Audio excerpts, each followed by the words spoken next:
Kumusta po kayo mga kinigiliw kong tagapakinig? Muli po ay narito tayo para sa isa na namang kwento ng kababalagan. At tulad po ng dati ay hangad ko pong lagi na sana'y abutan po kayo ng pagtatanghal na ito na nasa mabuti pong kalagayan, ligtas sa anumang uri ng kapahamakan at karamdaman.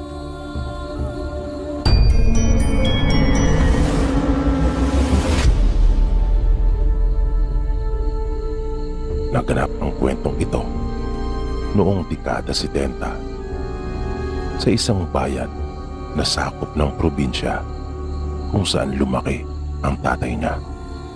Sa bayan na iyon ay laganap na ang usap-usapan tungkol sa mga aswang. May ilang insidente na kasi ng pagpatay na naganap doon sa kanilang lugar. At ang pinaghihinalaan nilang may gawa ng lahat ay isang aswang. Yung mga natatagpuan kasi ay puno ng kagat na ang iba pa nga ay halos lumabas na ang mga buto pagkat kinain ang kanilang mga laman. Ang iba sa mga naging biktima ay wala na rin ang mga laman loob, bagay na talagang nakapagdulot ng takot sa mga residente sa kanilang baryo. Dahil dito ay naging maingat na sila, naging mapagmatsyag at alerto. Nagsagawa din ng mga pagruronda. At kapag may bagong muka na pumapasok sa kanilang lugar, ay talagang inaalam nila ang pagkakakilanlan nito.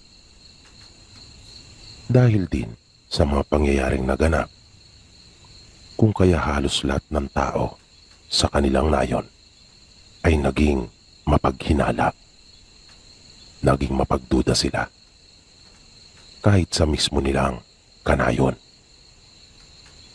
Kaya ang dati nilang tahimik at payapang pamayanan ay naging magulo. Kabi-kabila ang naging sigalot at pagtatalo. Nagkaroon sila ng mga hidwaan dahil sa walang habas na pagbibintang sa isa't isa na kanilang pinararatangang aswang ang mismo nilang kababaryo. At dahil sa hindi maawat ang mga matatabil na dila, kung kaya mismong magkakapitbahay ay naging magkagalit at hindi na magkasundo. Kung kaya nga ang kanilang barangay noon ay naging okupado at aktibo dahil na rin sa walang humpay na pagharap at pag-aasikaso sa mga reklamo. Naging abala sila sa pag-aayos ng mga gusot na namamagitan sa mga magkakapitbahay doon sa kanilang lugar. Kaya sa halip na magkaisa sila upang masugpo ang suliraning hatid ng pag-atake ng aswang, ay nagkawatak-watak pa sila at nagkaroon ng pagkakampi-kampi. Kung kaya nagpatuloy ang pananalasa ng aswang. Nawala kasi ang pagmamalasakitan sa bawat isa. Kaya lalong nalagay sa peligro ang kanilang mga buhay. Isang gabi, habang naglalakad si Arman pauwi sa kanila, ay napansin niya kaagad ang isang tao sa di kalayuan. Naroon ito malapit sa isang puno at tila ba mayroong hinihintay. Ngunit kapansin-pansin na tila kubain ang postura nito. At dahil sa laganap nga noon yung usap-usapan tungkol sa mga aswang, kung kaya naging alerto na siya. Naisip niya kasing baka isa itong aswang. Kinuha niya na kaagad ang itak na nasa loob ng kanyang bayong. Ngunit itinago niya iyon sa kanyang likuran. Nagpatuloy siya sa paglakad. Pero mas binagalan niya. Naging maingat siya sa bawat pagakbang na kanyang ginagawa. Nang mas makalapit pa siya kung saan niya natanaw yung taong iyon, ay doon na nanindig ang kanyang mga balahibo. Nang hindi nga siya magkamali ukol sa kanyang hinala. Isa iyong aswang na sadyang naroon upang matyagang maghintay ng kanyang masisila. At di nga nagtagal, ay bigla iyong kumilos upang sunggaban siya. Ngunit isa iyong malaking pagkakamali. Dahil hindi niya napansin ang hawak na itak ni Arman na kanya lamang ikinubli sa likuran. Na hindi naman nagdalawang isip pa si Arman na tagain yung aswang. Kung kaya, mabilis din iyong tumakas nang kanyang maramdaman ang matalas na itak na iyon na tumama sa kanya. Nang sumunod na araw, laman ng mga balita at usap-usapan ang ukol sa gumagalang aswang. Pero hindi ito ang patungkol sa pananambang na nangyari kay Arman, kundi yung nangyari sa nag-iisang sepulturero sa kanilang baryo na si Kulas. Ayon pa sa usap-usapan at pagkukwento mismo ni Kulas, nakita niya umano ang isang aswang na nanginginain doon sa sementeryo nang kanyang balikan ang naiwang gamit. Na nang mapansin umano siya nito, ay siya naman ang binalingan at nagtamo ng sugat dahil sa pag-ataking ginawa noon sa kanya. Nanakbo siya, ngunit hinabol siya nito. Buti na lang, sa kabutihang palad, ay nagawa niya ring makatakas ng huli. Dahil doon ay binahagi din ni Arman sa mga kumakausap sa kanya ang naranasan noong nagdaang gabi. At sinabing wala na talagang pinipili ang aswang na gumagala sa kanilang lugar. Pagkaraan ng ilang araw, nagpaalam si Arman sa kanyang asawa na sasama sa pangingisda sa kanyang mga kumpare. Panahon kasi iyon na kung saan ay maraming nahuhuli ang mga mangingisda at sayang naman kung kanya lang iyong palalampasin. Isa pa, naisip niya ring magdaing nang sa ganon ay mayroon siyang maibenta sa bayan at para may pang-ulam na rin silang mag-anak. Madaling araw yung pagpapalaot nilang magkakaibigan, kung kaya naman maghahating gabi pa lang ay nakahanda ng lahat ang mga dadali ni Arman. At nang mag-aalauna na ay kanya nang ginising ang asawa at nagpaalam. Nang nasa daan na si Arman ay naramdaman niyang parang mayroong sumusunod sa kanya. Kaya paminsan-minsan ay iniilawan niya ang magkabilang gilid ng daan, maging yung kanyang likuran. Pero hindi siya huminto sa paglakad. Nagpatuloy lang siya. Ngunit nang malapit na siya sa bahagi ng daan kung saan mayroong malaking puno ng balete, ay bigla na lamang narinig niyang tila lumundo ang mga sanga noon. Na ng kanyang mabilis na ilawan iyon, ay nakita niyang pumitik ang mga sanga. Tanda na mayroong dumapo doon na isang napakabigat na nilalang. Mabilis niyang hinugot ang kanyang itak at huminto na muna siyang sandali. binitawan na muna niya ang dalampayong. Inilawan niya ang kanyang paligid, pero wala siyang nakita. Nanatili pa si Arman ng ilang minuto doon sa kanyang kinatatayuan. Nakiramdam pa siya. At nang wala na siyang maramdamang mayroon pang ibang naroon, ay saka siya nagpatuloy. Maya-maya ay nagulat naman siya nang makarinig ng malalakas na pagsigaw at papalapit iyon sa kanyang direksyon. Pamilyar sa kanya ang boses na iyon. Di nga nagtagal ay bumungad sa kanya yung sepulturero na si Kulas. Humahangos ito at sinabing may aswang na humahabol sa kanya. Napansin ni Arman yung tali sa may braso nito. Kaya napatunayan niyang totoo nga ang kwento na nasugatan nito ng aswang. At nung mga sandaling iyon nga ay hinahabol na naman. Tinanong ni Arman si Kulas kung saan ba ang punta sana nito. Nagtaka kasi siya kung bakit doon ang direksyon nito, gayong hindi naman doon ang kanyang bahay. Hindi ito kaagad nakasagot. Na tila biglang napaisip ng isasagot sa kanya. Nung huli ay sinabi nitong may pupuntahan lang. Labis naman iyong ipinagtaka ni Arman, pagkat wala namang ibang bahay sa panig na iyon ng kanilang baryo, kundi ang bahay lang nila. At ano ang sadya nito? Sa ganong alanganing oras, nanindig ang mga balahibo ni Arman.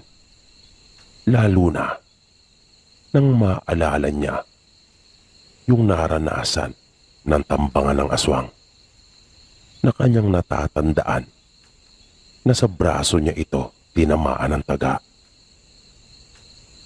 At biglang bumilis ang pagtibok ng kanyang puso. Matinding kaba ang kanyang naramdaman at kinutuban na siya ng hindi maganda. At yung sinasabi nitong humahabol sa kanya na aswang ay wala naman. Kahit tunog man lamang noon, ay hindi narinig ni Arman. Kaya agad na niyang iniangat ang hawak na itak at inundayan si Kulas. Nakita niyang naging mabalasik na bigla ang mukha nito at parang pusa na inangilan siya. Walang habas niya itong pinagtataga at walang patid. Na wala namang nagawa pa kundi ang sanggain iyon ng kanyang mga braso upang hindi siya mapuruhan. Nagtilamsika na kaagad ang mga dugo mula sa sugat na tinamo ni Kulas, bunga ng pagkakataga sa kanya ni Arman. Nang mapansin nito na hindi talaga siya tatantanan ni Arman at talagang tutuluyan siya, ay muli na lang itong nanakbo at tumakas. Dahil naman sa nangyari, bumalik na lamang si Arman ng kanilang bahay at hindi na itinuloy pa yung balak nitong pangingisda kasama ng kanyang mga kumpare. Naisip niya kasing baka ang pagbalingan ni Kulas ay yung kanyang mag-anak. Nang sumunod na araw, ay inaasahan ni Arman na ipatatawag siya sa kanilang barangay. Ngunit dumaan ng halos mag-iisang linggo, ay wala pa rin siyang natanggap na paanyaya mula sa kanila.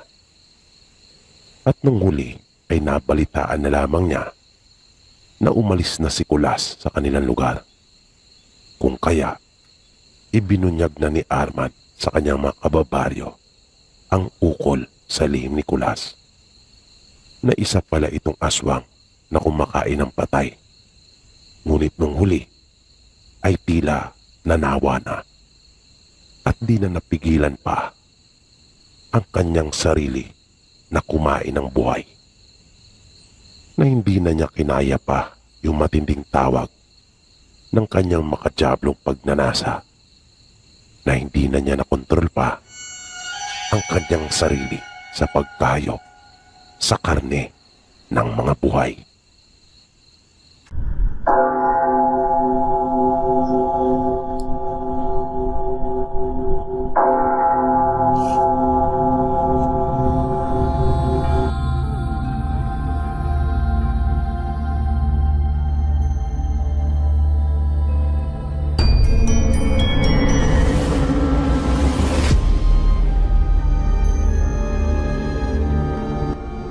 May nais din po sana akong ibaging kwento sa inyo.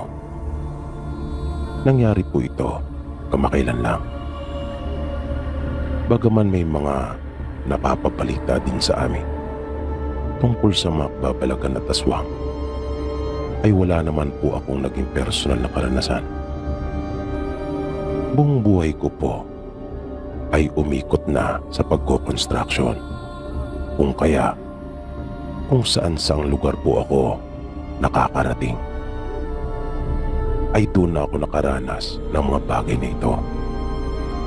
Yung isang pamangking ko ay napapansin kong halos hindi na tumatayo mula sa kanyang higaan. Dalagang tao ito, kaya naisip ko pang mukhang hindi siya maasikaso pagdating sa kanyang sarili. Hanggang sa isang araw, nang nandun akong muli sa kanila, ay narinig ko itong nagsabi sa kanyang nanay na sumasakit umano ang magkaabilang dibdib niya. At nangyayari ito kadalasan tuwing araw ng Martes at Biyernes. Ang unang naging reaksyon naman ng ate ko ay ang dalhin ito sa paggamutan. Pero wala namang nakitang problema ang mga nagsuri sa kanya. Hanggang isang kapitbahay nila ang nagmungkay na ipatingin ito sa isang manggagamot. Nagatubili pa noon ang ate ko dahil hindi pala ito naniniwala sa mga ganon. Pero dahil na rin sa pagpupursige ng kapitbahay nila, ay napilitan din ng ate ko. Sabi pa ng kalapit nila, wala namang mawawala kung susubukan. Kaya dinala namin ito sa kilalang manggagamot doon sa kanilang lugar. At tama nga ang hinala ng kanilang kapitbahay, dahil kinulam nga ito ng kasama niya sa trabaho. Isang beses lang itong tiningnan nung matandang manggagamot na si Tata Emong, at gumaan kaagad ang pakiramdam ng pamangking ko. Sabi pa ng manggagamot, nakatawid na ng dagat yung gumawa noon sa pamangking ko. Pero pagtitiyak ni Tata Emong, dahil sa kanyang ginawa, ay mapipilitan itong lumuwas para bumalik at humingi ng tawad sa aking pamangkin. Nung mga panahong iyon, ay hindi pa rin ako kumbinsido sa mga ganong pangyayari, dahil hindi ko pa nga naranasan ang mga ganon. Pero isang araw, habang nagwawalis yung pamangking ko doon sa kanilang bakuran, ay bigla itong nagsabi sa akin na yung matandang babae na papalapit ay yun yung kasama niya sa trabaho na tinutukoy ni Tata Emong na siyang kumulam sa kanya. At nang makalapit na nga ito sa pamangking ko, ay agad niya itong niyakap at lumuluha pang humingi ng tawad. Sinabi naman ng pamangking ko na wala yun ay naiintindihan ko at pinapatawad ko na po kayo. Nalaman ko mula sa aking pamangkin na nainggit lang pala sa kanya yung matandang kasama, dahil parang malapit sa kanya yung kanilang among babae at parang lagi siyang pinapabura nito. Wala siyang kalam-alam na may nalalaman pala ito sa pangkukulam. At kung hindi dahil sa kapitbahay nila, ay hindi niya malalaman na ginagawa na pala siya nito ng masama. Na kung hindi siya nadala kay Tata Emong ay baka tuluyan na siyang napahamak. Dahil sa nangyaring iyon sa pamangking ko, ay doon na nag-umpisa akong maniwala sa mga bagay na hindi pangkaraniwan tulad ng kulam. Ang pananatili ko sa Tarlac ay naging makulay at punong-puno talaga ng mga karanasang kakaiba. Dahil nasundan pa yung mga nasaksihan kong iyon.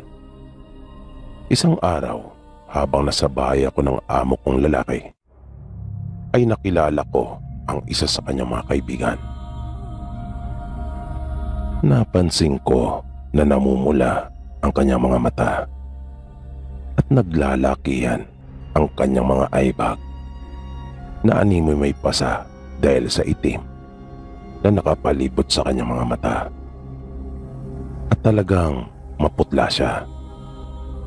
Nang sabihin ko sa kanya yung mga bagay na aking napansin, ay bigla itong nagtapat sa akin. Kwento niya, kamamatay lamang ng tatay nila at namatay ito dahil sa kulam. Nang pinag-ugatan ay dahil sa alitan sa lupa. At pakiramdam daw niya ay nagtataglay silang lahat ng ganong uri ng sakit.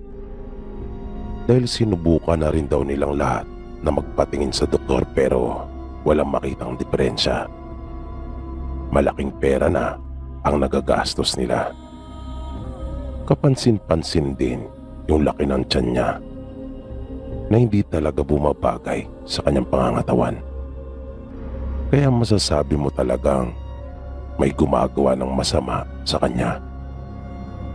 Kwento pa ng kaibigan ng amo ko, lalo pang lumalaki ang kanyang tiyan kapag high tide, na sumasabay daw iyon sa pagtaas ng tubig sa karagatan. Kaya lalo ako namangha. Dahil kaya palang gawin iyon ng isang mangkukulam. Na nang sabihin ko iyon sa kanya, ay napabulala siya at sinabing hindi karaniwan lang na mangkukulam ang kalaban ng kanilang pamilya. Mataas umano ang kaalaman nito. At hindi talaga isang pipitsugin lang. Dahil doon, ibinanggit ko sa kanya yung nangyari sa pamangking ko at kung sino ang nakapagpagaling dito. Sinabi naman niya sa akin na marami na rin silang napuntang manggagamot pero walang makapagpagaling sa kanila dahil hindi nila kaya yung matandang mangkukulam. Ipinaliwanag ko sa kaibigan ng amo ko na maaari nilang subukan yung kakayahan ni Tata Emo dahil nakikita ko namang mahusay ito. Pero naka-schedule na raw silang pumunta sa isa na namang manggagamot. Kaya kung sakaling hindi pa rin sila gumaling, ay tsaka sila pupunta kay Tata Emo. Lumipas ang ilang araw. Habang nagtatrabaho ko sa site ng pinapagawa ng amo ko, ay biglang nag-ring yung cellphone ko. Nang sagutin ko iyon, ay yung amo ko pala. Nagmamadali siya pagkat emergency daw. Inutusan niya akong kumain na kaagad at iwan ko na muna yung ginagawa ko. Dadaanan daw nila ako kasama na yung kaibigan niya. Hindi rin pala ito napagaling nung albularyo na pinunta nila. At kailangan ng masamahan ko kay Tata Emo dahil mukhang tutuluyan na talaga ito ng mangkukulam. Kaya nang marinig kong lahat ang sinabi ng amo ko, ay nagmadali na ako. Nagbukas na lang kami ng sardinas na mga kasama ko para makakain na kaagad kami ng tanghalian. At makalipas lamang na may kalahating oras, ay dumating na nga sila sakay ng sasakyan ng amo ko. Kanila akong pinasakay sa sasakyan at sinamahan ko sila sa bahay ni Tata Emo. Pagdating namin doon, unang pagkakakita pa lang ni Tata Emo sa kaibigan ng amo ko, ay iba na rin kaagad ang naramdaman niya. Kaya pinagmadali niya kami. Ipinasok namin ito sa silid kung saan ginagamot ni Tata Emo yung mga lumalapit sa kanya na humihingi ng tulong. Narinig kong sinabi pa ng matanda na delikado na ang lagay ng kaibigan ng amo ko, pagkat tutuluyan na raw talaga ito. Sa sariling pananalita pa ni Tata Emo ay marami na raw kinarga dito. Nang may ayos na namin ang kaibigan ng amo ko, ay wala nang sinayang pa na sandali si Tata Emo. Sinimulan na niya kaagad ang gamutan. Makaran ng ilang mga seremonyas at usal ng matanda, ay nagsimula na magsalita yung kaibigan ng amo ko. Pero matapang ito at talagang nagmamatigas. Ilang beses pa namin itong narinig na nagsalita ng mga pananalitang mahirap lunukin. Kaya naisip ko nung puntong iyon na marahil ay matindi rin talaga ang hinanakit ng mangkukulam sa kanilang angkan. Sa bawat tanong din ni Tata Emo ay tumatanggi itong sumagot. At nakikipagtagisan talaga ito sa matandang manggagamot. Noon ko nakitang magalit si Tata Emo at sinabi niyang wala na siyang magagawa. Kailangan na raw niya itong gamitan ng dahas at bigla itong umusal. Nakita naming namilipit ang kaibigan ng amo ko dahil sa matinding sakit. Wala din itong tigil sa kakasigaw.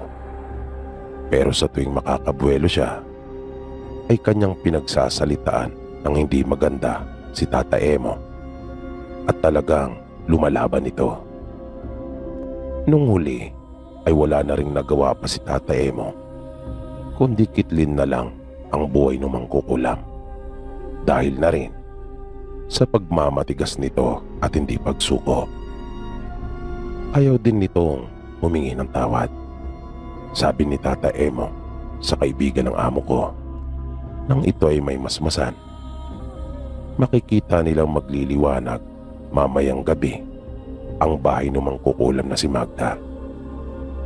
Iyon yung pangalan ng matandang kumulam sa kanila.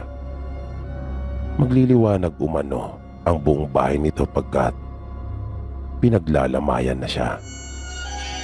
Hindi naman matapos-tapos yung pagpapasalamat ng kaibigan ng amo ko kay Tata Emo.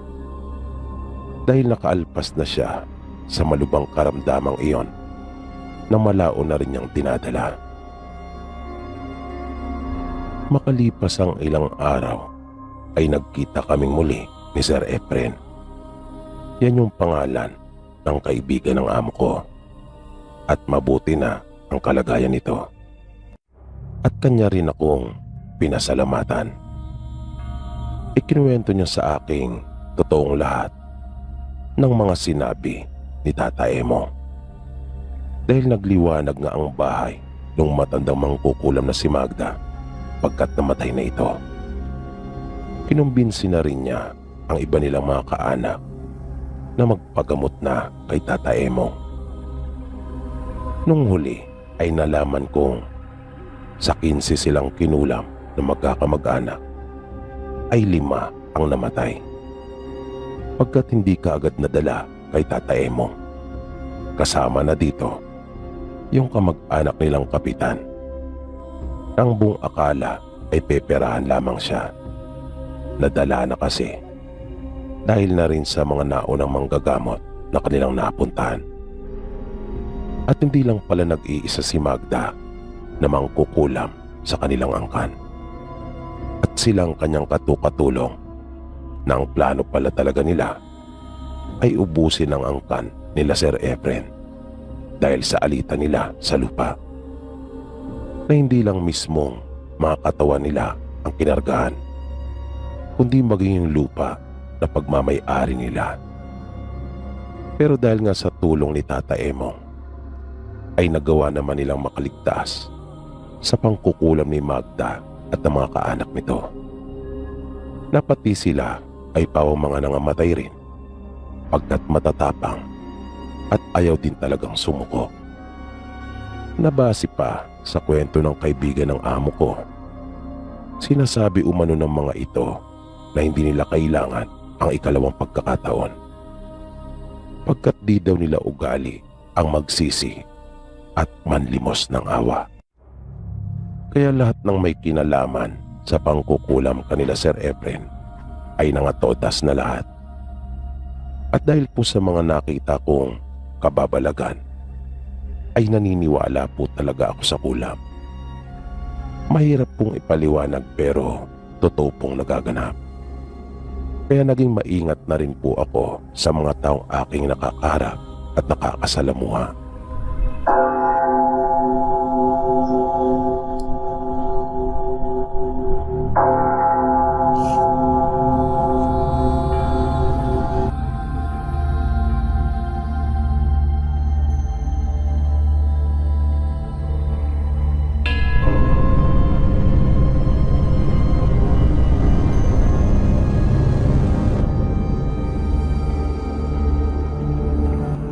Karanasan po ito ng lolo ko. Nangyari po ito noong binata pa po siya. Doon sa lugar nila noong mga panahon iyon ay laganap na po ang iba't ibang uri ng kababalagan. At ang madalas nila noong lapitan ay ang magaling at bantog na manggagamot sa kanilang bayan na si Tata Teban. Lahat ng mga kababaryo nilang nagkakaroon ng mga hindi pangkaraniwang sakit ay kay Tata Teban lumalapit at daglian silang gumagaling pagkat mahusay ito. Kaya sa lugar nila ay hinahangaan talaga si Tata Teban at hindi na alintana pa ng mga tao ang halaga na kanilang ibinabayad dito. Dahil sulit naman pagkat gumagaling nga sila. Ang kadalasang inilalapit nila noon kay Tata Teban ay sanhi ng kulam at pangbabarang. Kung minsan naman, mga naingkanto at namaligno. At ganon din yung mga inaaswang at hinahawaan. Isang gabi, habang nasa daan, ang nooy binata pang si Lolo Temyo ay may napansin siya. Parang mayroong sumusunod sa kanya. At nakita din niya na may iba pang anino maliban sa anino niya. Kaya naging mapagmatsyag si Temyong.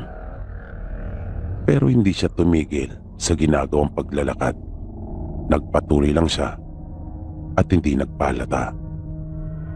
Hanggang sa narinig niyang parang mas naging agresibo pa iyon. Napakiramdam niya ay parang susugurin na talaga siya nito. Kaya napalingong bigla si Temyong. Ngunit sa pagtataka niya ay wala naman siyang nakita. Hanggang sa ibalik niya ang paningin sa kanyang harapan. Pero huli na ang lahat. Pagkat bumangga na siya at natagpuan na lang ang kanyang sariling nakaupo na sa lupa. Nagtaka siya at napaisip bigla kung bakit siya bumangga at kung ano yung binanggaan niya. Kaya agad din siyang tumayo at nagulat siya nang makita kung ano ang nasa kanyang harapan. Dalawang naglalaki ang hita at ang kapantay ng kanyang paningin ay bewang lamang. Kahit may pag-aalinlangan, ay dahan-dahan pa rin niyang iniangat ang kanyang ulo at tumingala. Interesado siyang malaman kung ano at sino ang malaking nilalang. At nakita niya ang isang balbas saradong muka. May mahaba itong balbas tulad ng sa kanyang buhok. At nawalang bigla ang pag-aalinlangan niya nang makita niyang nakangiti ito sa kanya. Nahalatang hindi talaga ito sanay na gawin ang bagay na yon. Napakiramdam ni Temyong ay parang napilitan lang itong ngumiti para hindi siya matakot. Pero sadyang hindi matatakotin si Temyong. Likas na malakas ang kanyang loob at may angkin talagang tapang. Agad na humingi si Temyong ng paumanin dahil sa pagkakabunggo niya sa malaking tao. Sumenyas lang naman ito na sinasabing huwag niyang alalahanin yon, na hindi pa rin ito binabago ang itsura at patuloy na nakangiti pa rin. Kaya natawa siya sa nilalang at sinabihan itong ibalik na sa dati ang kanyang muka dahil sa nakakaasiwa na sinabi niya iyon ng pabiro at tumatawa. Kaya umayos na ito at sumeryoso, sabay na upo at bumagay na sa kanya ang itsura na iyon pala talaga ang mukha nito. Mabalasik at matatakot talaga ang sino mang makakakita dito kapag mahina ang loob. Sumenya si Temyong na makikiraan pagkat maglalakad na siyang muli para makauwi na. Pero hinarangan ng malaking tao yung daraanan niya at sinabing kailangan nilang mag-usap. Na nagulat pa siya nang banggitin nito ang kanyang pangalan. Kaya nagtaka siya at tinanong yung nilalang kung paano niya nalaman ang kanyang pangalan. Sinabi nito sa kanya na yun nga raw ang dahilan kung bakit kailangan nilang magkausap. May gusto raw itong sabihin na mga mahalagang bagay sa kanya. Pagpapasimula ng higante, kaibigan niya ang lolo ni Temyong. At hindi lang basta kaibigan, kundi matalik pa silang magkaibigan. At marami nang pinagsamahan. At nang mamatay umano ito, ay inihabilin si Temyong sa kanya. Kung kaya naroon siya para ipaalam na kay Temyong. At doon naisip ni Temyong na marahil ay ito yung madalas niyang maramdaman buhat ng mamatay ang lolo niya, na agad namang inamin ng malaking tao. At pinalahad nito ang palad ni Temyong. May binigay ito sa kanya. Isa yung medalyon at pamilyar kay Temyong ang kwintas na yon. Pagkat pag-aari iyon ng kanyang lolo, sabi ng higante, ipinagkatiwala sa kanya yon ng lolo ni Temyong at binili na nitong ibigay kay Temyong sa tamang panahon. Kakaibot ng medalyon ay inabot din sa kanya ng malaking tao ang isang libreta. Doon umano nakapaloob ang mga dapat malaman ni Temyong para mapalakas ang kanyang sarili at upang magkamit na rin ng mga bagong kaalaman. Nakapaloob din sa maliit na aklat na yon ang tungkol sa kung paano niya pakakainin ang kanyang agimat. Pero dahil bagong bagay ang lahat ng iyon para kay Temyong, kung kaya sinabi niyang hindi niya alam kung paano iyon gamitin. Hindi niya rin alam kung paano magsisimula.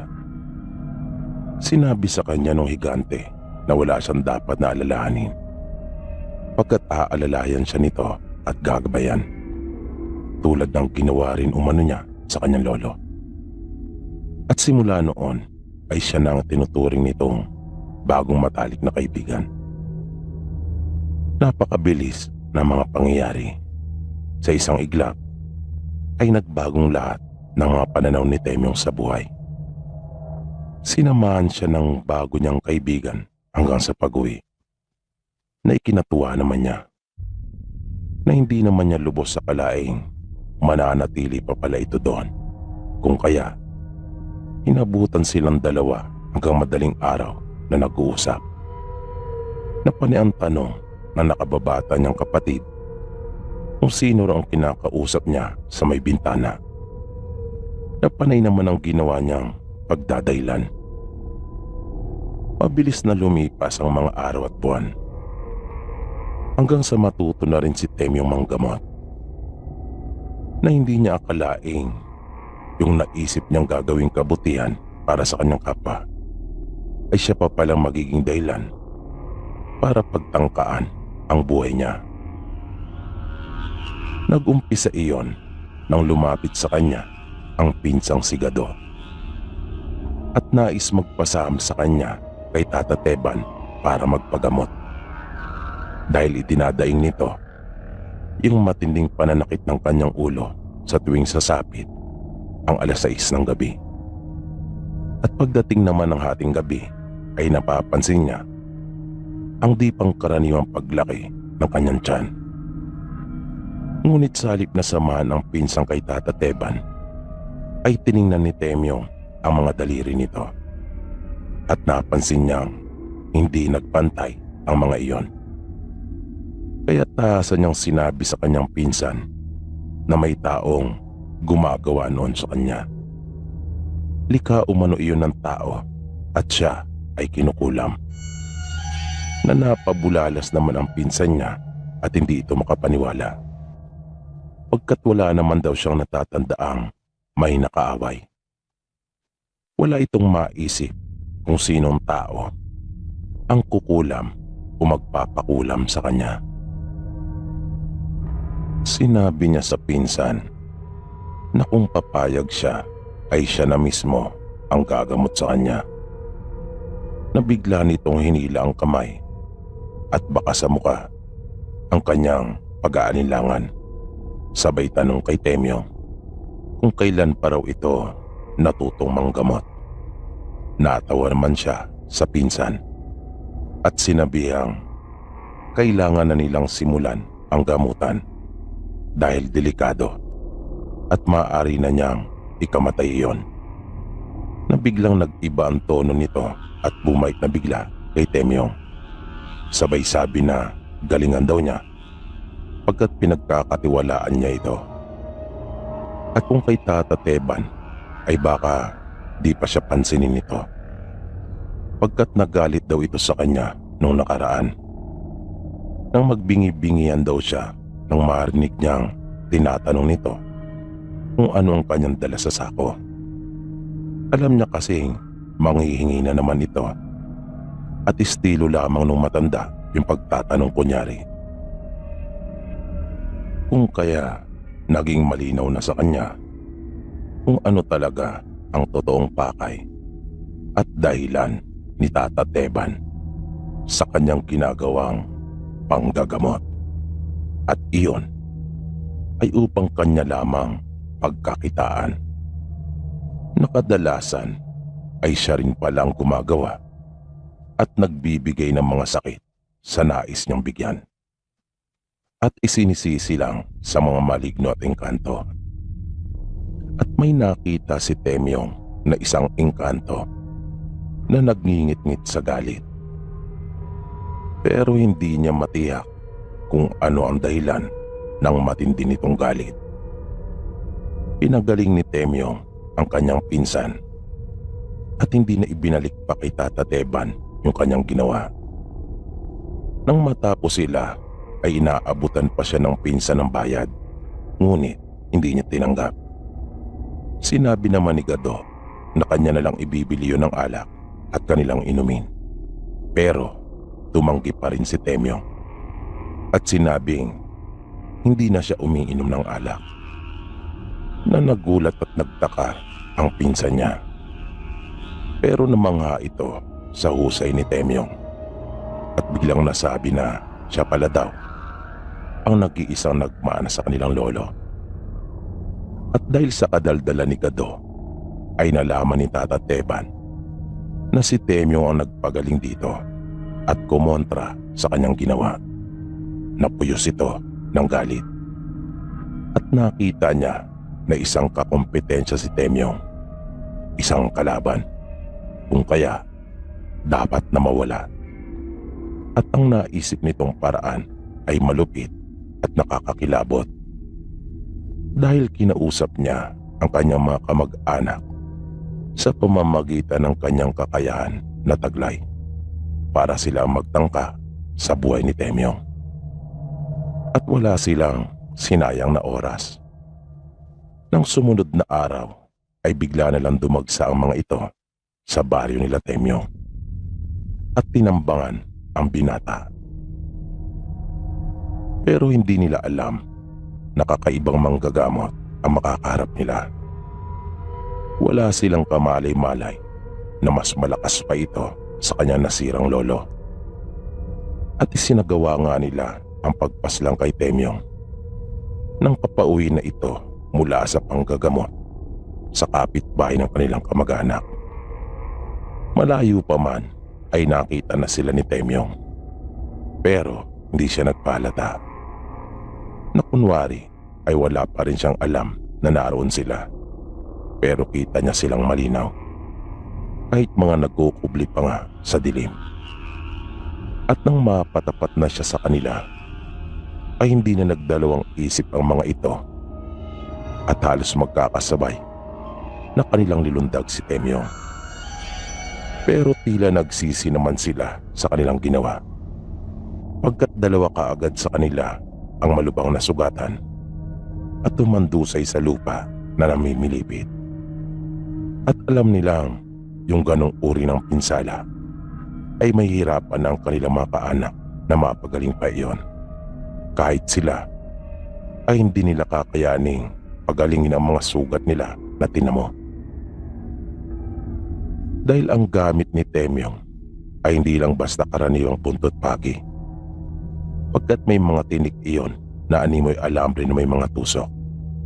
At yung pinakadulo noon ay tila pinatulis na bakal ang itsura na ibinigay sa kanya ng bago niyang kaibigan. Idagdag pa na sa bawat hagupit na ginagawa niya ay may kaakibat pa iyong orasyong pamatay para sa mga katulad nilang aswang.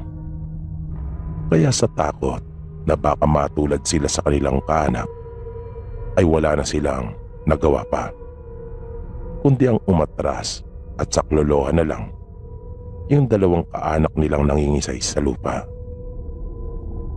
Nanadagdagan pa ang takot ng mga ito nang magpakita sa kanila ang malaking kaibigan ni Temyong.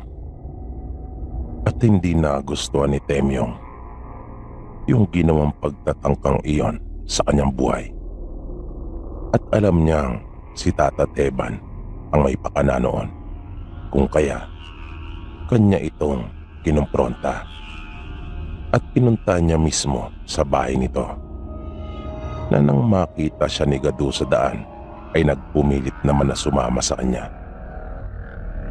Pero sa halip na humingi ng paumanhin ay matapang pa si Tata Teban at sinabing walang kadala-dala ang angkan nila. At taasan niyang sinabi na kanya ring papaslangin si Temyong tulad ng ginawa nito sa kanyang lolo. Na nagulat si Temyong at pinsan nitong si Gado. At bigla na lang nag-iba ng anyo si Tata Teban, pagkat isa rin pala itong aswang. At pabalat lang pala talaga yung ginagawa niyang panggagamot at pagiging albularyo. At sa isang iglap ay bigla na lamang itong naglaho. Nakiramdam na mabuti si Temyong na kanya pang ipinikit ang mga mata para maituon niya ng gusto ang kanyang atensyon doon. At bigla na lang niyang iniladlad ang latigo. 3 hampas sa lupa na lumika nang nakaririnding tunog sabay hataw sa kanyang tagiliran sa kaliwa. At nanlaki ang mga mata ni Tata Teban nang tumusok ang matigas na dulo ng latigong iyon ni Temyong at nasapul ang puso nito. Agad na bumulwak ang dugo ni Tata Teban at bumagsak ito sa lupa. Pero buhay pa rin ito at patuloy pang humihinga. Alam ni Temyong na iba si Tata Teban kaysa sa mga kamag-anak nito na una na niyang nakasagupa. Kung kaya, kailangan niya itong siguraduhin. At kanyang iginapos ang mga kamay nito at paa gamit ang nalalamang mabisang orasyon. At saka niya inilabas ang talibong ng kanyang namayapang lolo.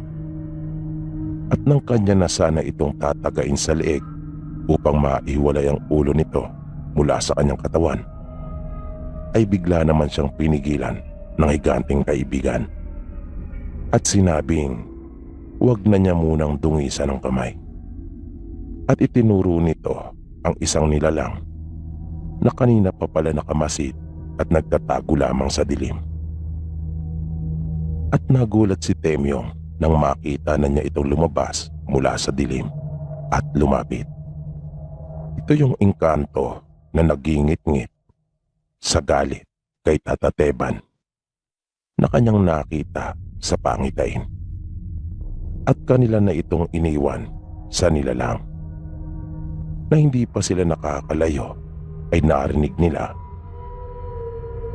ang nakakakilabot na pagsigaw ng matandang mapanglinlang at mapagsamantala. Habang nasa daan ay ikinuwento ng kanyang kaibigan na alam pala nito ang ginawa ni Tata Teban sa kanyang lolo, na tinraidor pala nito kasama ng kanyang mga kamag-anak na aswang. Ngunit mas minabuti niyang si Temyong mismo ang makadiskubre at makatuklas ng buong katotohanan.